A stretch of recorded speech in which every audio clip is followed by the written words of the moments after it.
That's right, ladies and gents. When your film doesn't perform very well, we will just comment on the fans. We'll just blame them. Unfortunately. Now, it's not just the director. It's also Zachary Levi himself. And this is, of course, all to do with Shazam, Fury of the Gods. Look, it had a $125 million budget. That's obscenely high for this film. Bearing in mind that the first one, for all intents and purposes, didn't turn a profit at the box office either. It's not a surprise, you know? Like, why did you give it such a high budget? It barely, I think it broke like $65 million opening weekend box office. It's a bomb. It's a huge bomb. You've got movies coming out this weekend that are going to bury it. You've got John Wick 4. Next weekend, you've then got Dungeons & Dragons. Weekend after that, you've got Mario. This film's done, right? And it's not because of the fans at all. It's not because of the fans. And, you know, it's difficult because I don't fully blame David F. Sandberg about all of this. You know, his commentary isn't specifically about the fans themselves. His commentary is more like, oh, hey, what's going on? Why such bad criticism? And, look, I get it. You've just been wrapped up in the DC nonsense for so long. I guess you didn't keep your head above the water. Now, David F. Sandberg's going back to horror. He's done with superhero films. But the commentary from Zachary Levi is a shambles. I was going to say shame, but it is absolutely a shambles. Because, you know, he's calling out toxic fans. Zachary, mate, you changed the formula even from the first movie, and you gave yourself front and centre, removing Asher Angel from the picture completely, and Billy Batson, right? That you completely lost the balance of the film. So this is just to be expected in this day and age, that when a film doesn't do well, blame everyone else but yourself. So let's see what the director had to say. Again, his wasn't a huge sort of lash out at the fan base. Zachary Levi is the real surprise here. He had no right to say the stuff that he had to say. It's stupid. And it just, there's just no reason. It's complete narrow-minded thinking. So the director, David F. Sandberg, took to Twitter yesterday to note that the latest DC installment was his lowest critic score on Rotten Tomatoes, which stood at 53% the day he posted it. But he also said how surprised he was because it had the highest audience score at 87%. The film is a sequel, of course, to Shazam. And he said the following: I wasn't expecting a repeat of the first movie critically, but I was still a little surprised because I think it's a good film. Oh well, he wrote. So, again, $125 million budget. It did $65 million worldwide opening weekend.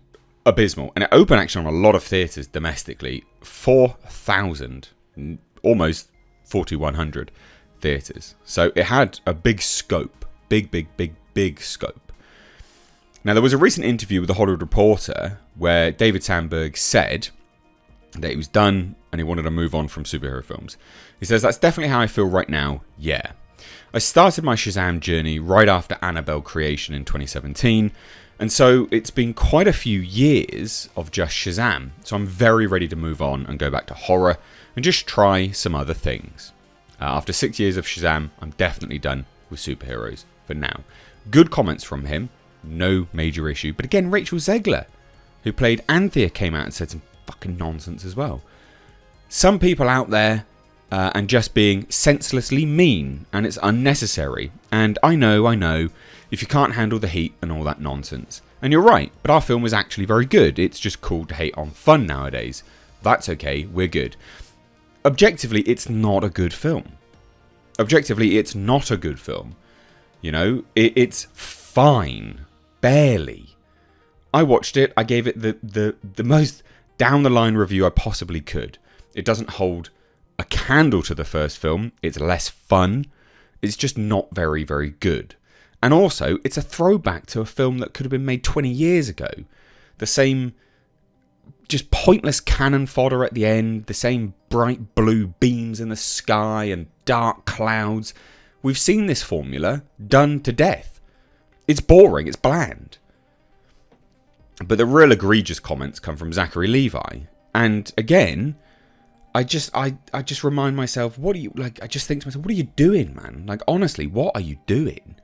Absolute nonsense. So he was on the Happy, Sad, Confused podcast. And Josh Harowitz, the host of that podcast, Levi started by taking aim at the negative to be negative people he believes have found fault with some of his past critiques of other superhero franchises. So he says there's a whole contingent of comic book fans that it's really unfortunate that there's this one particular group of people that think, well, they don't like me because I don't agree with them on other comic book movies. Zachary, mate, I don't care what you've said about other comic book movies. I defended you with your commentary about Pfizer recently. But this film was crap. Just not good. It's got nothing to do with your opinion on anything else. There you go. There's one person you can't blame. Now he said, you know who I'm talking about. He's referring to Snyderverse fans, I'm guessing.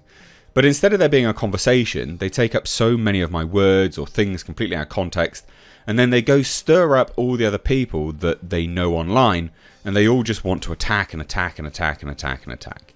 And it's really sad, because this is just one example of so many examples of the amount of just venom and toxicity and bullying that goes on in these cyber dimensions. Zachary, you've not been bullied.